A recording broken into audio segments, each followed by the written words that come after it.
নমস্কার। নলেন গুড় দিয়ে নারকেলের পুর বানাচ্ছি। আর এখানে বানিয়ে রেখেছি পাটিসাপটার গোলা। এটার মধ্যে আছে 1 ভাগ সেদ্ধ চাল, 3 ভাগ আতপ চাল আর 4 চামচ ময়দা দিয়েছি। এই যে এটাকে গুলে রেখেছি। পাটিসাপটাই কিন্তু সব সময় আতপ চালটা যেন বেশি থাকে, নাহলে কিন্তু পাটিসাপটা উল্টাবে না। সেদ্ধ চাল দিয়ে করলে পাটিসাপটা উল্টাবে না। তো এই হচ্ছে গোলা। এবার আমার এই পুরটা তৈরি হয়ে গেলে আমি বানাবো পাটিসাপটা। একটা পাটিসাপটা হয়ে গেল। আমি তাওয়ার মধ্যে তেল ব্রাশ করে নিয়েছিলাম। আর এই যে গোলাটা আমি গুলেছি, এটা একটু হালকা কুসুম গরম দুধ দিয়ে গুলেছি। তার মধ্যে 1/2 চামচ নুন দিয়ে দিয়েছি। 1/2 চামচ মানে একদম ছোট চামচের, আপনারা ভাববেন না যে বড় চামচের। এই যে এই চামচটা 1/2 চামচ নুন দিয়ে দিয়েছি। দিয়ে এবার যখন আপনি গোলাটা স্প্রেড করবেন, গোলাটা ছড়াবেন, তারপরে কিন্তু আঁচটা কম করে দেবেন, নাহলে কি হবে, গোলাটা ফেটে যাবে। যেটা স্প্রেড করবেন ওটা ফেটে যাবে। আমি আর একটা করে দেখাচ্ছি।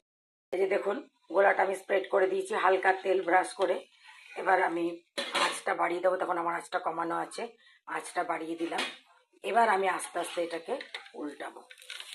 এই দেখুন, উল্টে দিচ্ছে। আমি আঁচটা আরবার কমিয়ে দিলাম, দিয়ে এবার এটাকে আস্তে আস্তে উল্টাতে হবে। আর আমি অনেকে এটা ময়দা আর সুজি দিয়ে মিশিয়েও করে পাটিসাপটা, কিন্তু আমার কর্তার হচ্ছে পিঠে খাবো বছরে 1-1.5 মাস, প্রপার পিঠে খাবো চাল গুঁড়ি দিয়ে।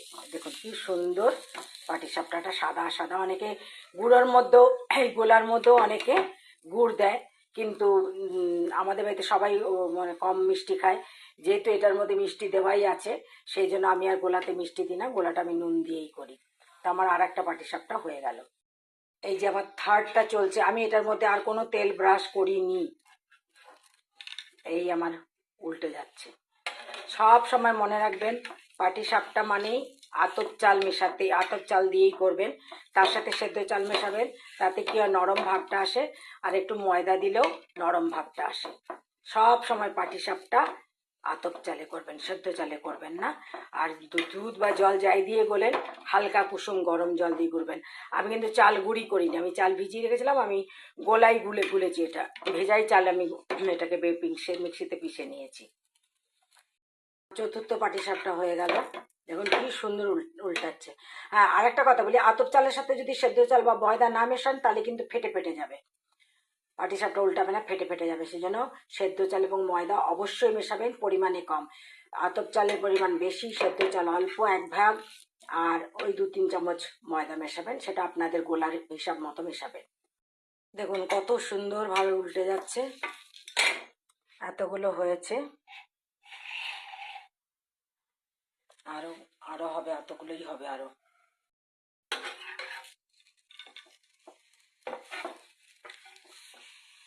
উল্টে গেল সুন্দর মতো। যতবার এই গোলা থেকে এখানে তাওয়াতে দেবেন, ততবার গোলাটাকে নেড়ে নেবেন, কারণ চালগুড়ি নিচে বসে যায়। ততবার গোলাটাকে নেড়ে নিয়ে তারপরে তাওয়াতে দেবেন। দেখুন কি সুন্দর উল্টেছে, একটু কোথাও ভাঙছে না, সুন্দর মতো উল্টে যাচ্ছে।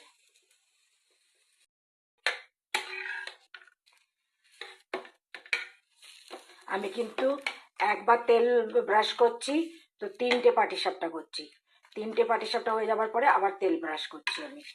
আর আমি কতটুকু তেল ব্রাশ করছি, পাটিসাপটায় বেশি তেল দিলে কিন্তু গোলা লেগে যাবে। সবসময় মনে রাখবেন, ধোসা বা পাটিসাপটা যেগুলো ভাজা পিঠে করবেন, মানে তাওয়ার মধ্যে যেগুলো করবেন, পাটিসাপটা, ধোসা বা চিলা পিঠা, তেল কম দেবেন। তাতে কি হবে, লাগবে না নিচে। তেল দিলে বেশি নিচে লেগে যাবে।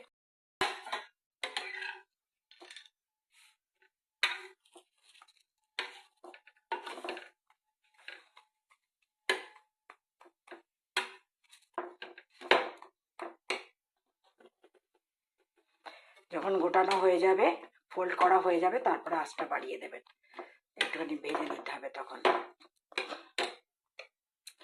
আমি বড় বড় করে করলাম, আপনারা ছোট করে করতে পারেন। কারণ আমি বড় বড় এই কারণেই করলাম, আমি বেশিক্ষণ দাঁড়াতে পারি না, যার জন্য আমি বড় বড় করে নিলাম। লাস্ট ছোট যতটুকু বেঁচেছিল আমার পুরো শেষ, আমার পাটিসাপটার গোলাও শেষ। এতগুলো পাটিসাপটা হলো, সব বানিয়ে রাখছি, খাবে ওরা সব 2-3 দিন ধরে। আমি তো এবার হসপিটালাইজড হব। যাই হোক, আপনাদের রেসিপি আমি বারে বারে বলে দিলাম যে আতপ চাল দিয়ে করবেন এটা কি বলে পাটিসাপটাটা, আর তার মধ্যে অল্প সেদ্ধ চাল মেশাবেন, অল্প ময়দা মেশাবেন এবং অল্প কুসুম গরম দুধ বা জল যাই দিয়ে গলেন তাই দিয়ে গুলবেন, আর এরকম করে বানিয়ে খাবেন। আমি সবাইকে সব কিছু শিখিয়ে দিলাম, গোলা বারবার নেড়ে নেড়ে তাওয়ার মধ্যে দেবেন। যারা নতুন তাদের জন্য আমি বললাম, সমস্ত আমি ভালো করে রেসিপি বুঝিয়ে দিই। আপনাদের ভালো লাগলে আমার প্লিজ আমার চ্যানেলটাকে লাইক অ্যান্ড সাবস্ক্রাইব করুন, তাহলে আমার নতুন নতুন রান্না আপনাদের কাছে পৌঁছে যাবে। আসি তাহলে, নমস্কার।